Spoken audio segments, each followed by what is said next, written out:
Hi, I want to welcome both the in-person and the Zoom audience to this event tonight. My name is Pauline Toole. I'm the Commissioner of the City's Department of Records and Information Services, home of the Municipal Archives and Municipal Library. If you're not familiar with our collections, I encourage you to just use Google and Google NYC Archives, and we will pop right up, or Google NYC Municipal Library, and you'll have access to our collections, and I assure you, you will be amazed. So this is our first in-person public event since 2020. And I want to really thank the Doris team who are here volunteering to make this happen, so thank you all. So almost 2 years ago, our last event was Person, Place, and Thing, when Randy interviewed Commissioner Vinnie Sapienza when we opened our water exhibit. And so it's like a great honor to welcome him back tonight. But hopefully we'll do more of these, and both in person and do more with Randy and the team. So without further ado, Randy Cohen. Thank you.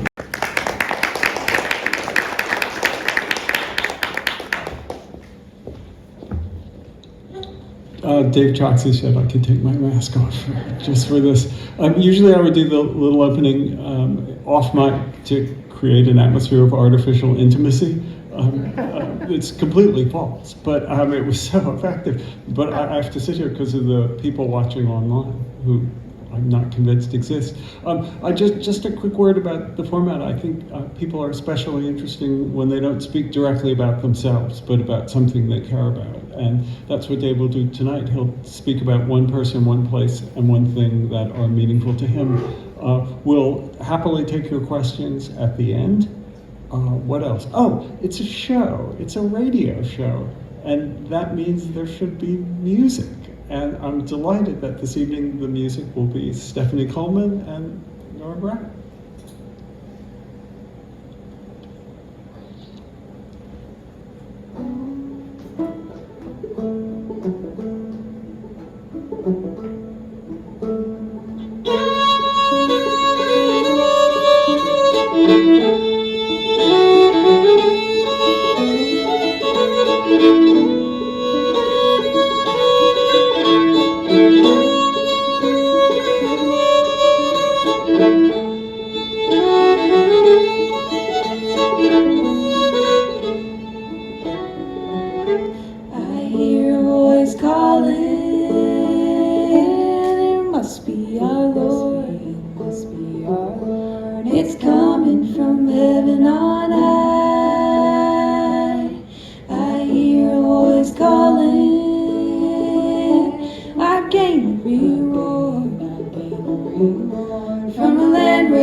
It's coming from heaven on high. I hear a voice calling. I've gained the reward. From the land where we never shall die.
Coleman and Nora.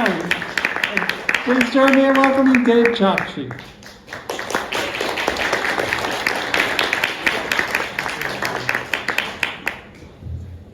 It sets such a bad example for the kids if we embrace. Pretty great, right? So, who's your person? My person is my father. His name's Ashok Champaklal Chokshi.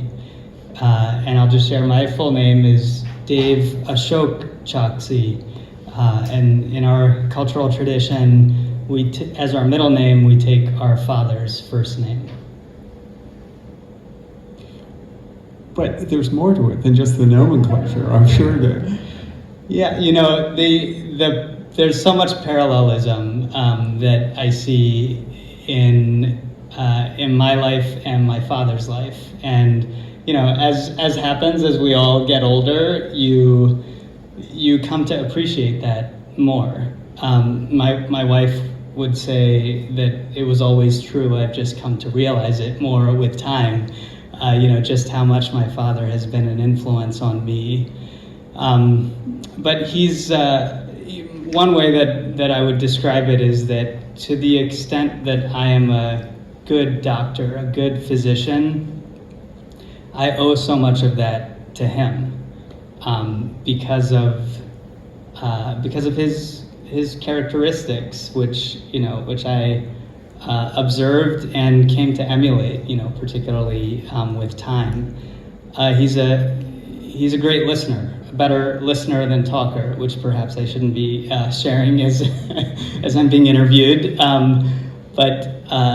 But he's an amazing listener, which is something that I've relied upon, you know, when I take care of patients. He's someone who demonstrated a huge amount of courage. He's one of 6 brothers and was the first and the only person in his family to immigrate to the United States, you know, without any family or really even a landing spot, you know, when he decided to come to this country. And I think, you know, the reason that I invoked his father as well, there's parallelism in the journey that he traversed, meaning my grandfather. We originally were Gujarati, and so both of my grandfathers came from villages in Gujarat to Mumbai, which is the New York City of India, I suppose. Times 10. Yeah. And then my father settled in Baton Rouge, which is where I was born and raised in Louisiana. And here I am in New York City, and now, often to my still amazement, the health commissioner of New York City. But so your grandfather went from the countryside to the metropolis, but your father then reversed everything. I mean, no knock on Baton Rouge, but it is not the New York City of anywhere. And it's not the Mumbai of anywhere. It's this little town compared to Mumbai. That's true. And then you echo the previous generation. That's right. Of going from the countryside, if we can call Baton Rouge the countryside, to New York. So is it your grandfather or your father? Who are we talking about? Yeah. It's all interconnected, I suppose, and I think that these are ways in which I sort of tell that story as a narrative, but of course there was never a reliving of that, in our lives.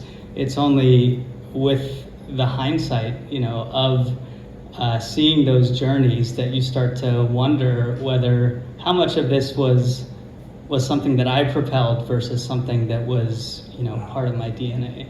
You weren't born in India. You were born after your dad came here. That's right. Born in Baton Rouge, Louisiana. Second of two children. My older sister was also born in Baton Rouge, and both of us. I think we're defined by a lot of what it meant for my father and my mother to be Indian immigrants in a place like Baton Rouge. I'll just share, one other part of our upbringing was that they practice Jainism. Jainism is a religion for those who aren't as familiar with it, is actually more closely related to Buddhism than Hinduism. A core tenet is the idea of nonviolence, which inspired much of Mahatma Gandhi's work. And so, I like to encapsulate it as we grew up vegetarian in Louisiana, which made for some interesting lunchtime conversations, in Baton Rouge. But in so many ways, just to connect that back to what I found myself doing professionally, that left its mark, with respect to the humility that's at the center of Jainism as a practice. One of the reasons that it doesn't have more adherents than it does, it's only about 4 million people around the world, is that a core idea is tolerance for other religions. Well, you're not going to attract followers that way. No. Intolerance seems to have it overall. Yes, there is something appealing about intolerance. It appears to proselytize. That's what's drawing the crowds to. Yeah. So, so for that part of it, the idea that you have what I think of as epistemic humility. You know the bounds of your own knowledge, and you also are willing to embrace that other people may know more than you. This is something in my own practice, I find all the time, and not just about medical knowledge, but in terms of having the humility to recognize that usually patients know themselves, far better than you do, certainly in a 20-minute visit. And so that starting point is so fundamental to how you engage with someone. Was there a community of other Jains in Baton Rouge? It was a small community, and there was a Jain temple actually in Baton Rouge, and there was also a Hindu temple, and the community sort of mixed because there was so much that was more culturally common, beyond religion. So un-Jewish. That I grew up in a fairly small town, and just big enough to have a Reform, a Conservative, and an Orthodox synagogues, and they were at daggers drawn the whole time. The 9 people in each one. I don't understand you at all. This tolerance. But your dad was not a doctor. And yet you describe him as having a big influence on the way you practice medicine. Yeah, I'm the first doctor in my family, and so he was not a doctor. And part of the reason that I describe the influence that he's had is that I because I didn't have those early role models, to be perfectly honest, I didn't actually know what practicing medicine was about. And again, this is all in retrospect, this realization, but I found myself drawn to medicine because of the idea of health, which sounds very common sense, but is also actually not why most people are drawn to medicine. People are drawn to medicine because they understand and they have this notion of healing, someone else directly.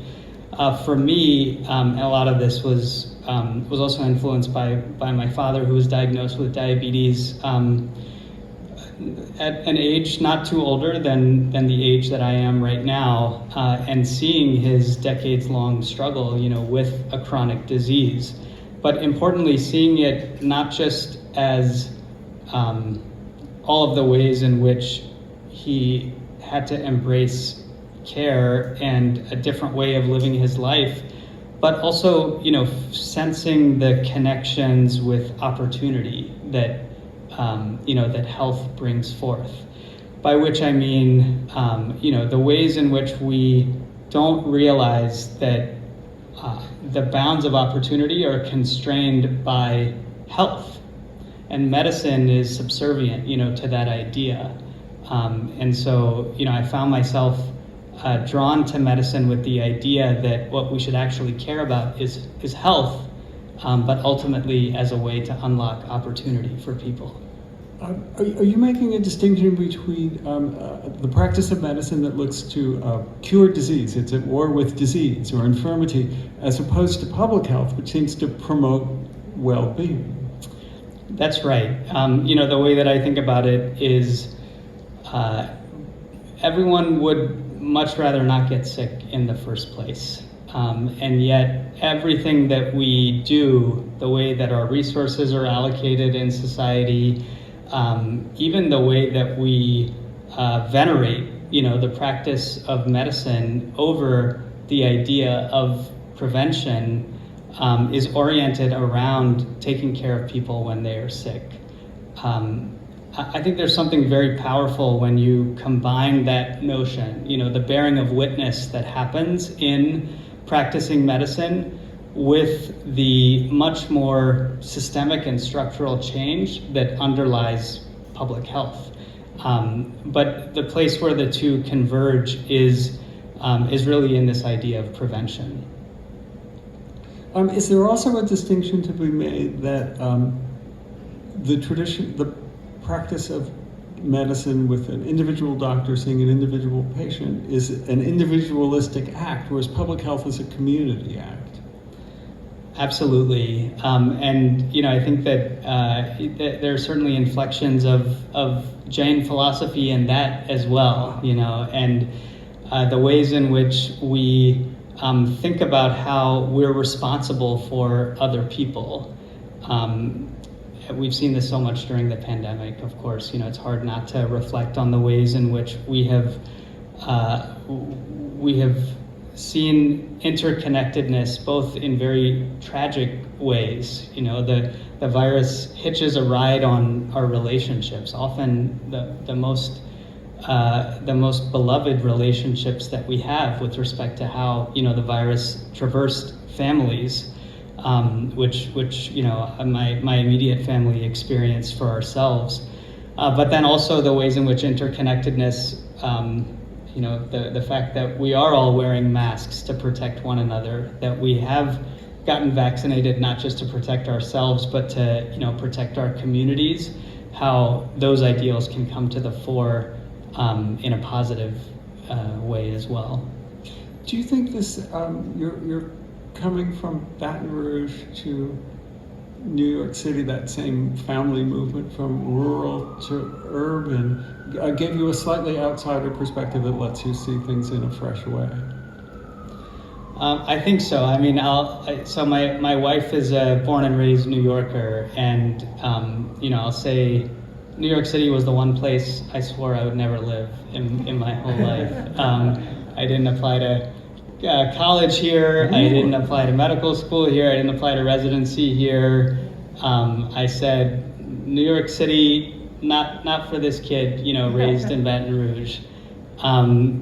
And now, my wife chuckles because now I am the foremost proponent of New York City, and particularly our home borough of Queens, because it is, in so many ways, the emblem of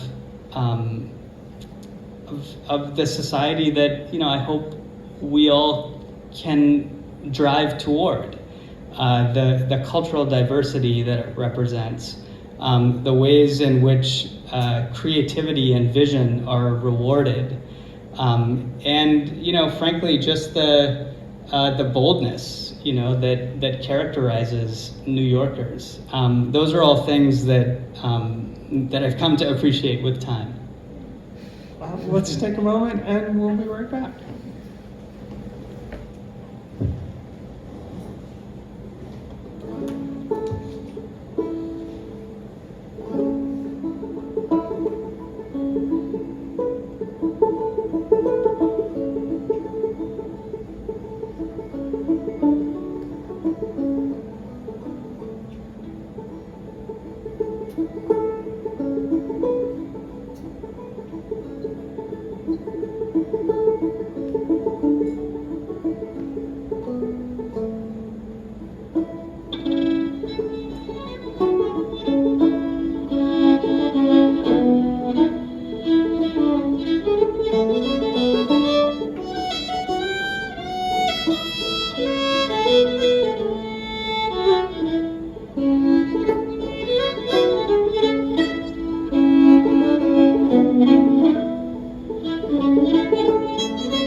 Coleman on banjo, Coleman on fiddle. So who's your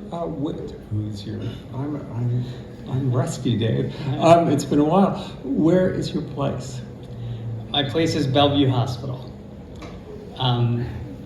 Bellevue, let me start the bidding, Randy. Bellevue is, it's an institution. You know, it's a place where I still, you know, every clinic session that I go to, I walk into the lobby, you come in, you know, off of First Avenue, and it's still, it takes my breath away, you know, to just enter into the atrium. You know, for those who haven't been there, there's an old facade, you know, that dates back at least a century.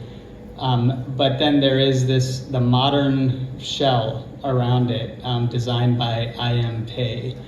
And it's a breathtaking thing to see, you know, to visualize, but I think it's also just representative of the layers of history, you know, that Bellevue represents. Oldest public hospital in the United States, right? That's right, oldest public hospital in the United States, and I like to think of it as there are people who like to talk about health as a human right or healthcare as a human right, and then Bellevue as an institution weighs in with so much more heft than that, because it was delivering health and healthcare for poor New Yorkers since before the Declaration of Independence.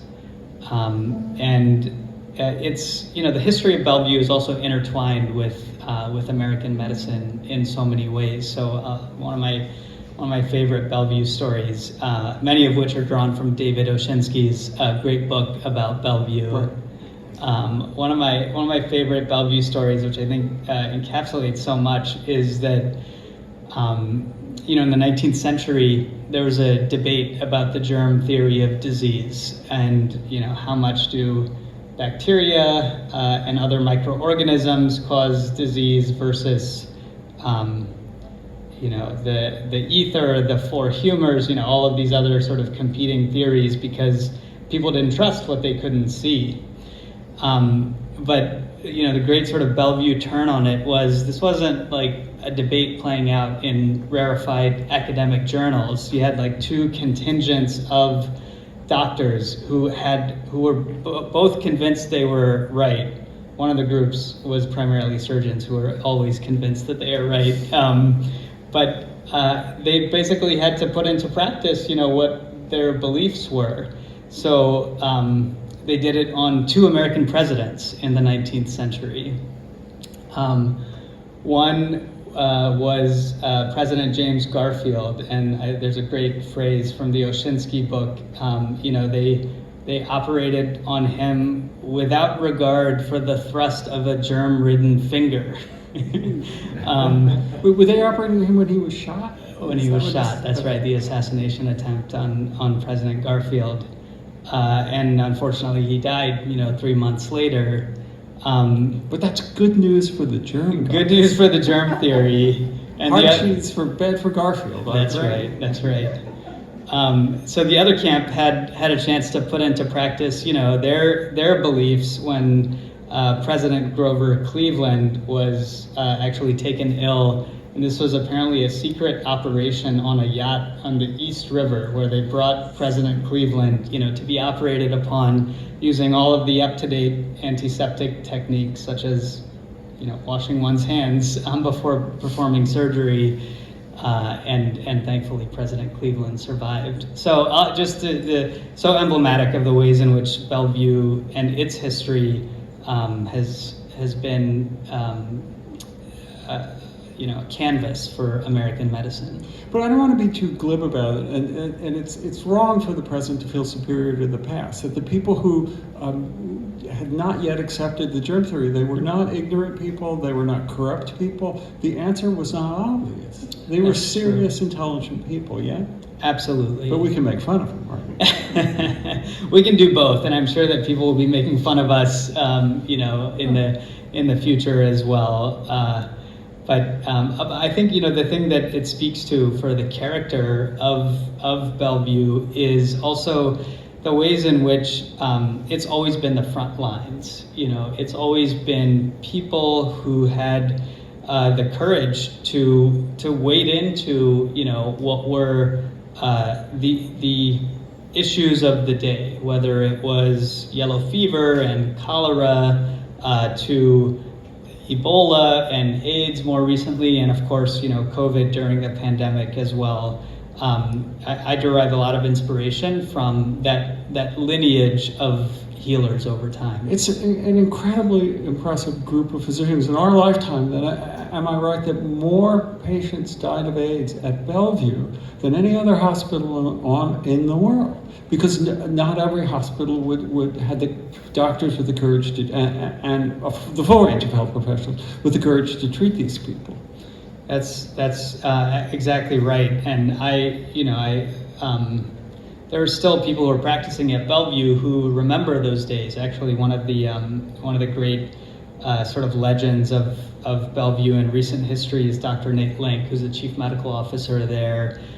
He was who I would go and round with in March of 2020. At the height of the pandemic here, in part because I really wanted to calibrate what we were seeing and my impression on it with a physician who had experienced AIDS, at its height. And, the stories that he and other physicians share about that time are so horrific, and are, they show sort of the human side of what happens when you no longer have anything to offer to your patients.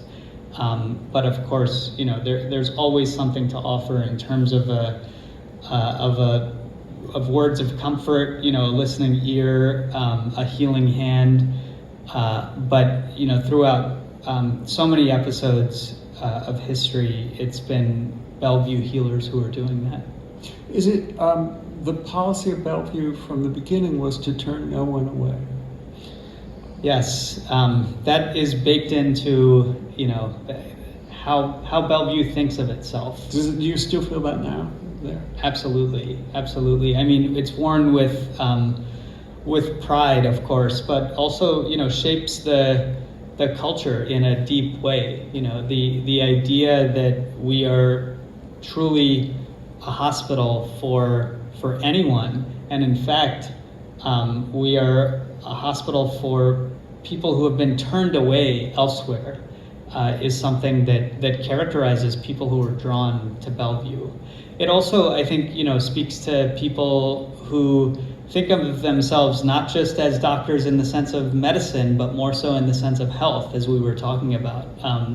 The other person who I've derived a lot of inspiration from, who I'm sure the archives have some great materials for us to dig into, is Stephen Smith, who was one of the first health commissioners for the city in the 1860s, who happened to be a doctor at Bellevue as well, and the ways in which he connected the patterns that he was seeing with patients with cholera in particular, and the ways in which that connected to housing conditions, the way in which cholera was particularly spreading among low-income and predominantly immigrant communities at that time, and how he believed that his job was not just to treat the patient with cholera, but to go back to the causes of of those diseases.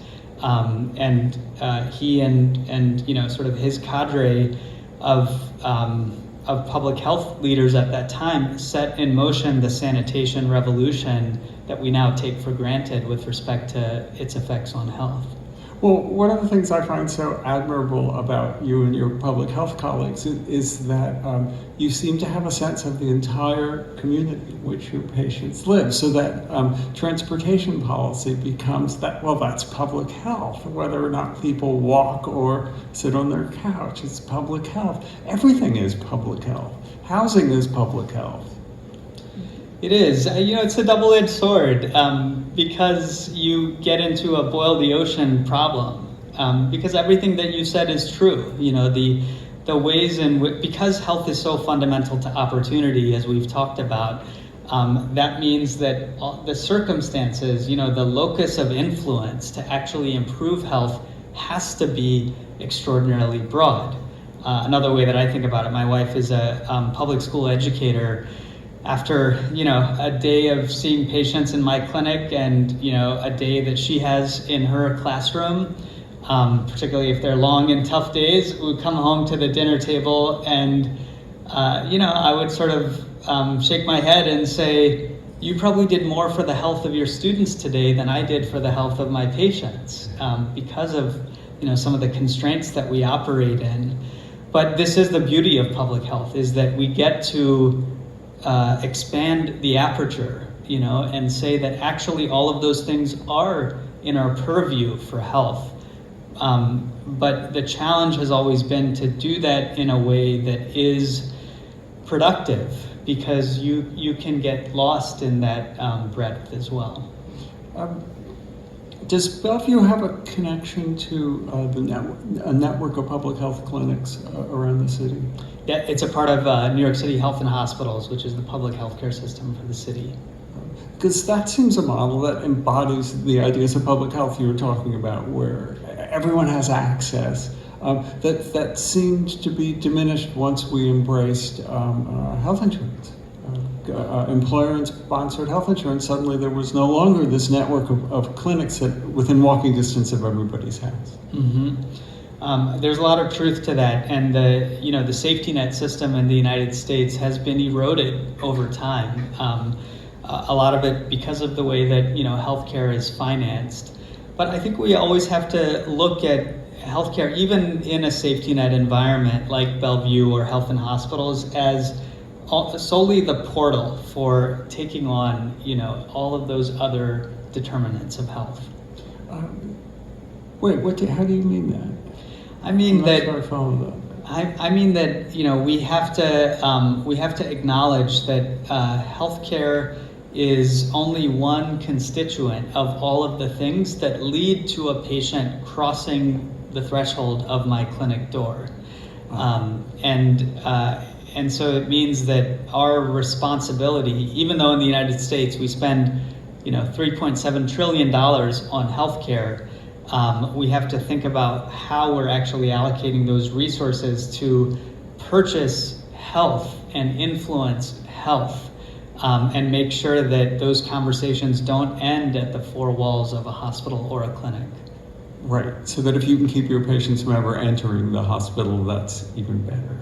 That's right. That you're striving for. Oh, I know Bellevue. My other fun fact about Bellevue is that's where the prison medical services are. We met that guy Bud Heyman, who runs extremely high quality healthcare for people in prison, especially people in Rikers. That's right. Yeah, this is just another part of the ethos. Everyone deserves the same level of high quality care. Whether it's someone who's incarcerated, or the clinic where I'm practicing right now is primarily for people who are experiencing homelessness, or someone who doesn't have health insurance. Those should be immaterial, except insofar as they do shape the life circumstances of someone, with respect to their health. So no one is turned away, and you treat everyone who comes in. Yes, but even that, I think, one of the other ways that I think about this is that that is true. No one is turned away, but we also have to flip the paradigm and ask, who are the patients that we do not see? We always talk about seeing patients in medicine. If I look at my clinic schedule and I say I'm going to be seeing patients this morning, or we make rounds in the hospital, I'll be seeing patients. What is the heart of public health is to actually ask the question, who are the patients who are not being seen? Who are the people and the communities that are marginalized such that they don't show up except when they come to the emergency room in extremis, because they have no other recourse? Who are the patients that we're not seeing because of fear related to their immigration status? And who are the patients who we aren't seeing because coming to see me, for 2 or 3 or 4 hours out of their day, if they need labs and an x-ray, etc., means that they have to sacrifice wages that they need to, feed their family or pay rent. So public health starts with that question to say, let's make sure that we have not just the people who happen to cross our threshold for whatever reason in mind, but also the patients we do not see. Let's take a moment. We'll be right back.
I should mention that next week we're doing a Zoom show with Drew Lanham, naturalist for Orion magazine.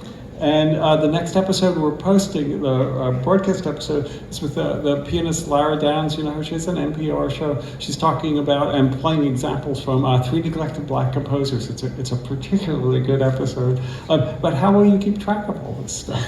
Well, we have a clipboard. And if you'd like to be on our email list and you'll get a little announcement about that, just give us your email address. So Dave, what's your thing? Well, Randy, I struggled with this one a little bit, but I landed on my thing being the COVID-19 vaccine. My struggle was that this might be a little bit too on the nose for the New York City Health Commissioner during our pandemic, I know. But it is hard for me to think about something that is more meaningful to where we are right now, as well as something that embodies the core values, that I care most deeply about personally, and that which characterize the health department's work on our vaccination campaign. So let me just say a little bit about the core values as well. So core values are they're what they sound like. They are the things that we hold on to that drive so much of the rest of what we care about.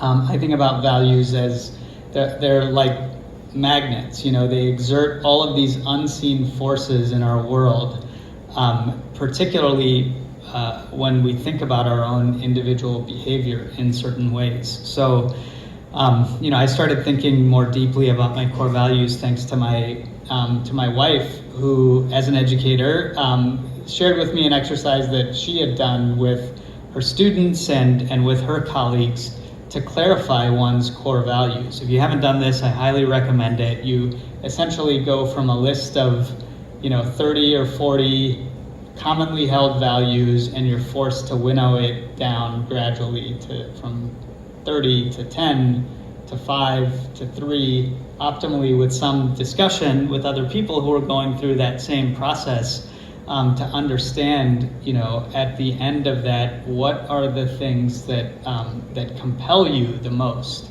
And for me, my core values are truth, justice, and kindness. And I happened to find a job about 2 years ago, leading the health department, which I had observed and admired for over a decade, which exemplified the core values of science, equity, and compassion, mirroring, the things that I care about the most, and which the department has brought to bear, particularly in our vaccination campaign. So science is akin to truth. Do you say the three again? Equity akin to justice, and compassion akin to kindness. And so, do you see the emergence of the vaccine as the manifestation of those things? I do, and the ways in which we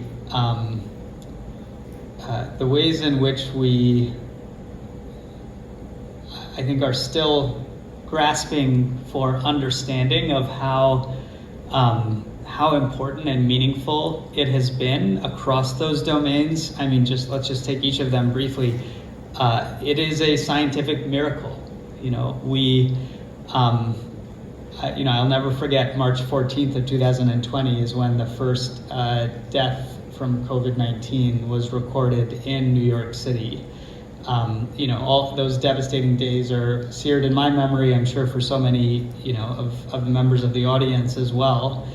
What a scientific accomplishment to have started the testing of a vaccine literally 2 days after that, built upon the foundation of mRNA vaccine technology that had been under development for decades. But to go from March 16th, the first testing, to now 11 billion doses of vaccine administered around the world, including almost 17 million doses here in New York City, is nothing short of a scientific miracle. And then more briefly, for equity and compassion, we have also seen all of the ways during the pandemic in how the fundamental inequities that characterize our society, particularly racial inequities, were borne out in tragic ways. Our vaccination campaign was a tangible way to redress, some of those historical inequities, and has been a particular focus for the health department. And then to be, more just human about it all, I just can't tell you how many stories I have borne witness to over the past year about how meaningful vaccination was to specific people and families. I met, when we were first vaccinating 5 to 11-year-olds, the younger kids, in September of last year, I visited one of the public schools where we had set up our vaccination clinic, and I met a father and daughter, and was just asking them, I asked the father, what does it mean to get your daughter vaccinated? I didn't, sort of realize the context for asking the question. And he told me how his daughter had lost her mother earlier in the pandemic, and how moving it was for him to think about extending the protection of vaccination to his daughter, given the loss that they had experienced.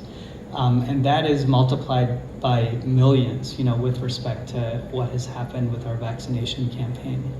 Well, and everyone I know, I'm 73, so everyone I know, when the vaccine became available, it was quite a struggle to find one.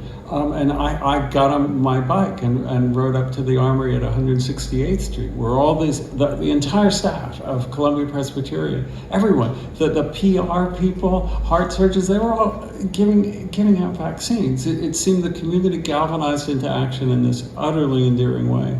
I was just thrilled is the wrong word, enormously grateful to be there. It's been amazing to witness, and another one of the examples of the ways in which the pandemic has shown us what we are capable of. There were countless examples in March of 2020. I remember walking through the halls of Bellevue, and literally within hours, the waiting room of one of the clinics was turned into a fully functional ICU, And the vaccination campaign is just another example of that. The ways in which people mobilized to have the manpower, to conduct the largest vaccination campaign in our city's history. It's now over 7 million people who have gotten at least one dose, and 6.3 million people who are fully vaccinated. The scale of it is incomparable. But it's also, the release that meant, from your experience back in January, February, March of last year of 2021. One of my favorite stories is that I went to one of our vaccination clinics, and we were working through the operations, making sure that everything was in ship shape. And I said, okay, what have you learned in the first few days about how we're setting up, the actual station where, patients are getting vaccinated? They said, well, we have one thing to share with you, Commissioner. We've learned we need to put a box of Kleenex at each of these stations because so many people are shedding tears of joy after getting vaccinated because of, what it meant for them as a release. Well, and it also seems to embody your notion of public health, which is that in protecting yourself, you also protect your neighbors. It's a communal act. It's an act of generosity to other people too. It is, and unfortunately, we've lost some sight of that. In terms of how vaccination has become politicized. A little bit less so in New York City than perhaps other places, but yes, that is ultimately what it is about. The notion of the collective, the notion that we are doing this not just to protect ourselves, but for people who are more vulnerable than we are. I think there's been a lot of people who are moved by that, but also a little bit of revelation with respect to how that doesn't move some people. Well, then what about this? That Bellevue's will admit anyone when I'm in. Show up in the emergency room. They don't ask how I got there, if I was doing something that I, in some sense, ought not be doing. But why not turn away people who refuse to get vaccinated? Why turn them away? Why should they endanger the hospital staff, their fellow New Yorkers? Why should they then go to, be admitted to that hospital? I say turn them away. What do you say? I wouldn't let them in if I ran the hospital. I disagree. It goes against the the ethos of our responsibility as healers. I think it also it requires deeper probing to understand the why. I'm a big fan of the notion of asking 5 whys. My daughter's 2.5 years old, and so she likes to ask why and why and why and why again. I think there's actually a lot to learn from that unpacking. when you look at the reasons for why people are less willing to be vaccinated, a lot of it tracks back to distrust and mistrust. So you have to ask, well, why does that distrust exist in the first place? And the answers to that are often tied to discrimination, to experiences with the healthcare system that have been very negative in the past, to misinformation. And so, as someone who believes in trying to help people get to their highest attainable level of health, it's not consonant with that idea to turn someone away when those are some of the reasons why they've chosen not to get vaccinated. I approve of all your efforts to bring them to see the light, but while that's going on, I don't want them in my hospital when I'm there with my grandparents, and they're frail and they're weak, or these courageous health workers. Why should, but I'm an unkind man and you're a much better person than me. Hey, isn't it true that both Salk and Sabin, who, I'm old enough that when the polio vaccine was developed, that was a huge deal to people my age. Aren't they both Bellevue guys? I'm not sure if they both are. I know Sabin is for sure. You may know better than me, Randy. Oh yeah, I did my homework. I'm just shooting a softball day. But it all seems to tie in so neatly that Bellevue too is all bound up in what for people of my generation was the first vaccine campaign that was so meaningful, that changed so many lives. It was just glorious. Yeah. Well, there is an interesting strand here, though, in terms of what are the bounds of obligation. And you may know New York City is one of the most aggressive places when it comes to vaccine requirements. Not aggressive enough, in my opinion. Apparently not. No. Why did it take so long to have mandates, and why the mandates are not more universally applied? We couldn't wait to get the polio vaccine. If you want to be a muttonhead, that's fine, be a muttonhead, and endanger other people. Yeah. That's when your actions become, to my way of thinking, immoral. If you want to only endanger yourself, that's no one's business but yours. But when you endanger other people, we have speed limits, we have fire codes. This doesn't seem so weird. Yeah. Now I thought, and I think it's a political rather than what's politically possible rather than what's medically wise. But I wish mandates had come sooner and wish they went further. Well, it's a strong articulation of the mandates that we do have in place, which are quite broad at this point. I think the distinction is when you talk about something as fundamental as healthcare, the threshold has to be even higher, for excluding someone from that. I think we're going to encounter a very similar debate when we talk about vaccine mandates for students, vaccine mandates in schools, because similarly education is something that is so fundamental, and we've seen, particularly during the pandemic, how important in-person learning is. And so there is, a different threshold for excluding a child from school than excluding them from a restaurant.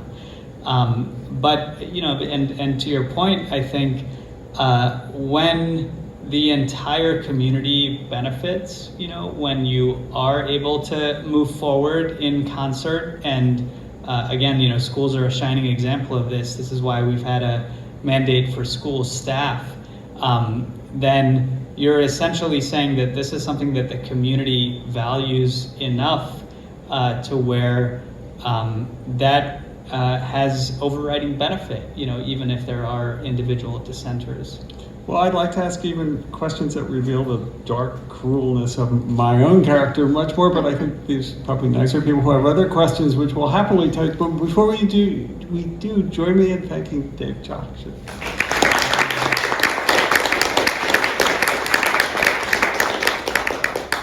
Questions? I'll repeat it because we have people online. I'd be very interested if you believe that tax and subsidy on food are crucial to improving the experience of the American diet, and if so, whether you believe there's a path to Congress enacting the relevant legislation. Just so the online people can hear,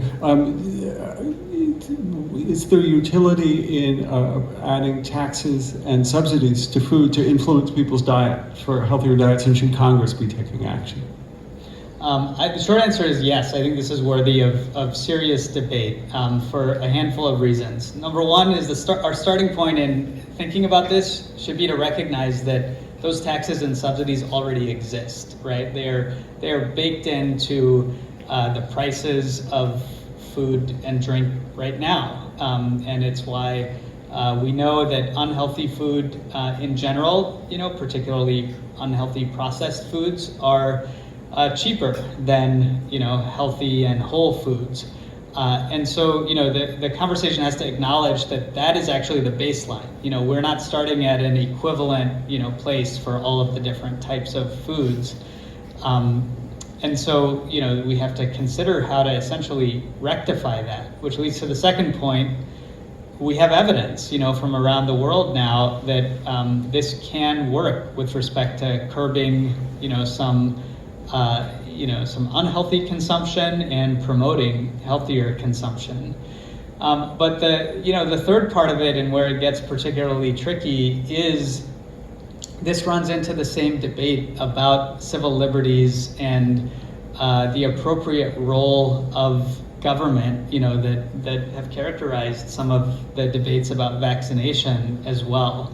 And I think the New York City experience is in some ways a resounding success, with respect to, for example, banning trans fats in food, but in other ways shows that there can be a backlash. We think about the soda ban in the Bloomberg years, that there can be a backlash if it's not done, in a particular way. So I think all of those will have to be navigated, but ultimately the epidemic of chronic diseases in our country is inexorable, and I think that we will have to have bolder actions, and policies like that have to be a part of the debate.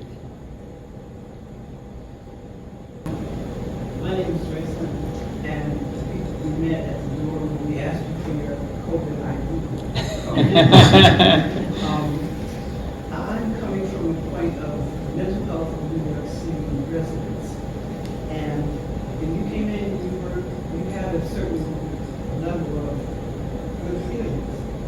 And I'm wondering what you did or how you kept a calm place through all this that's going on, from the beginning with so much death, to how to treat people, to recovery, to depression.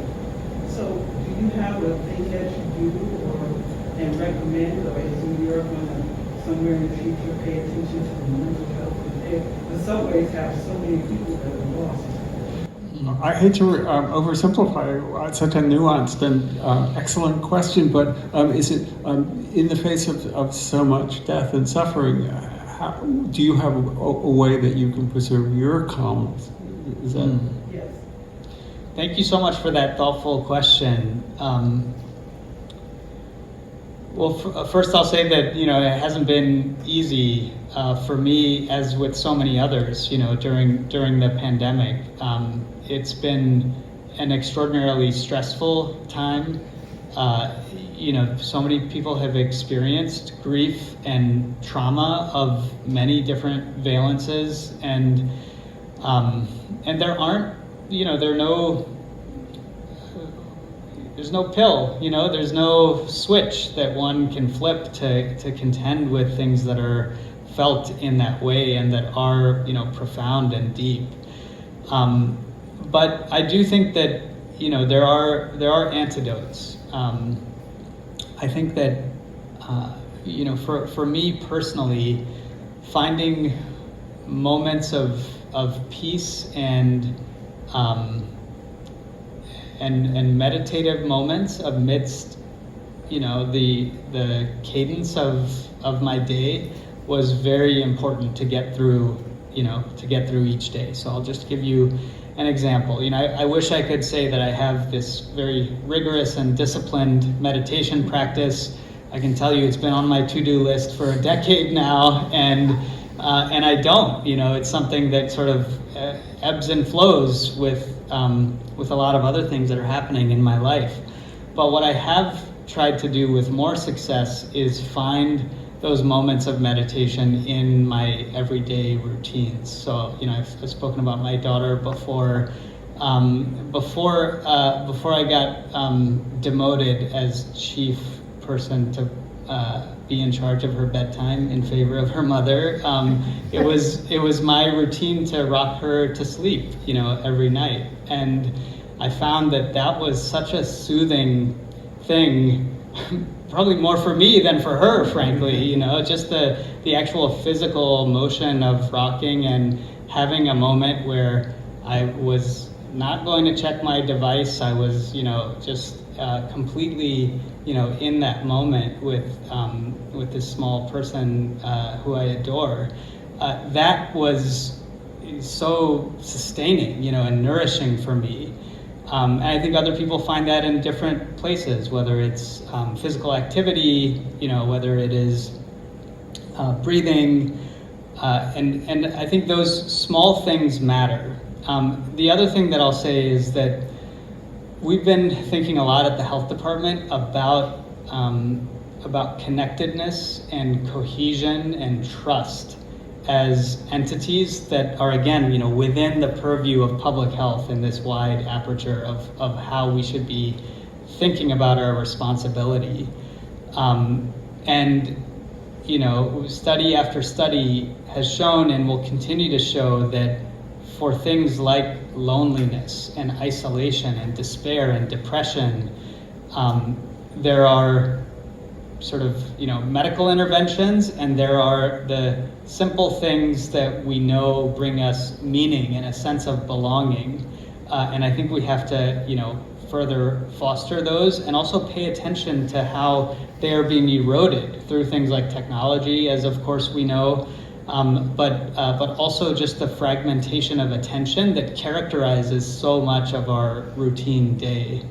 And so those are things that, that sort of cut to the very heart of how we're organizing our modern society, but which I hope that one of the other things that this pandemic will lay bare is that there is so much hurt and despair of this type that we can't, just go along as we have been, and we also can't just fritter around the edges to get at these issues that you're raising.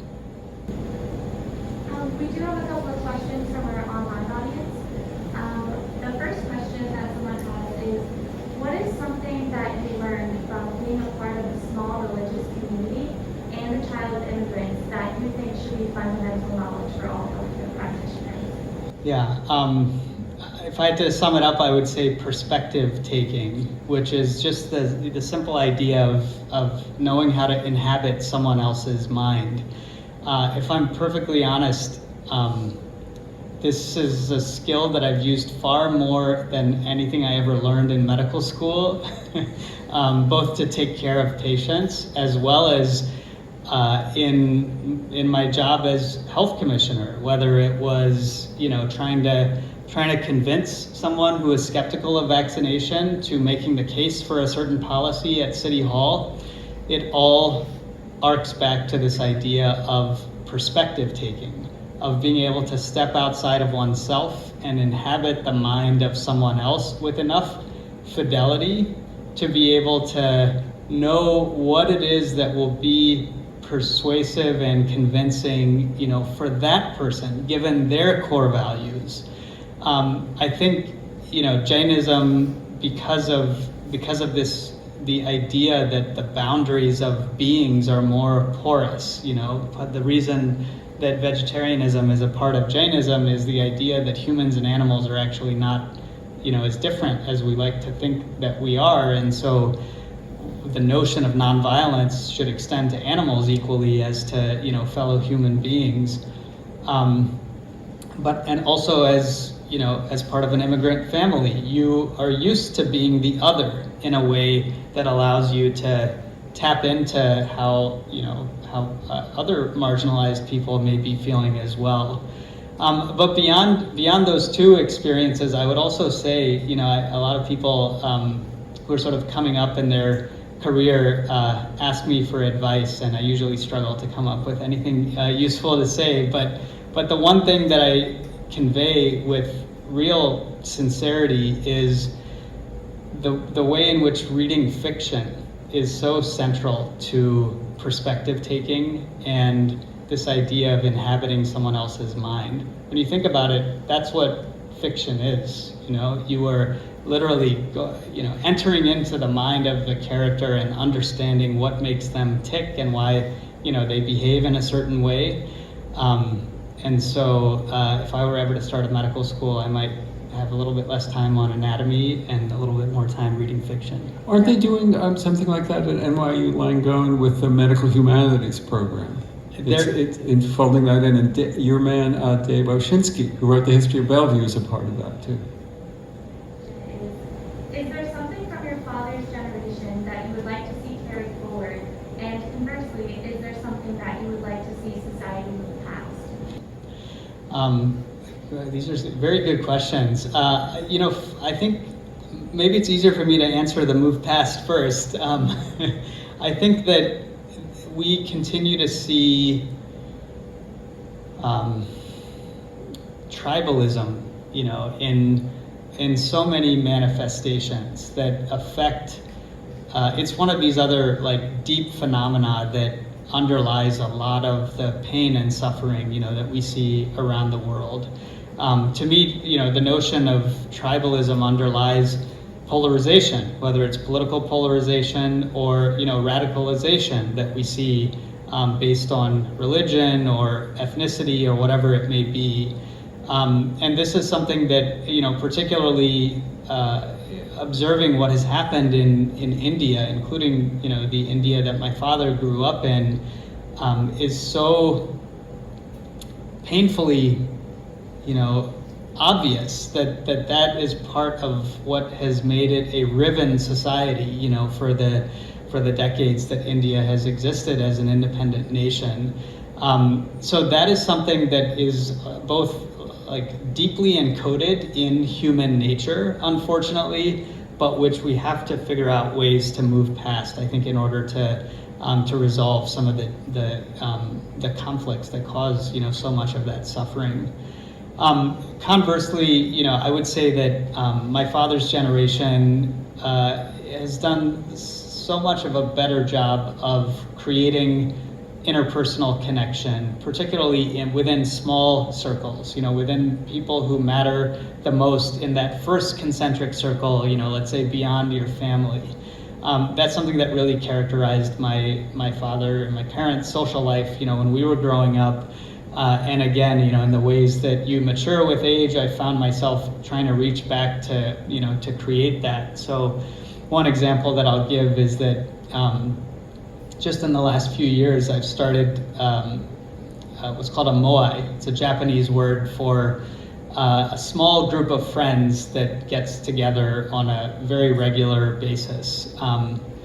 This is a group of friends that, two other guys who I've known for 15 years now, and we get together religiously on Zoom, every month to talk about nothing and everything, to talk about the things that we can't talk about with other people, with shared values, some shared experience, but also just the notion that this is a relationship and a group that we'll have for the rest of our lives. And that's something that I've appreciated about how we used to be with respect to interpersonal connection that I'm trying to cultivate for myself. Thank you very much. Join me once again. Thank you very much.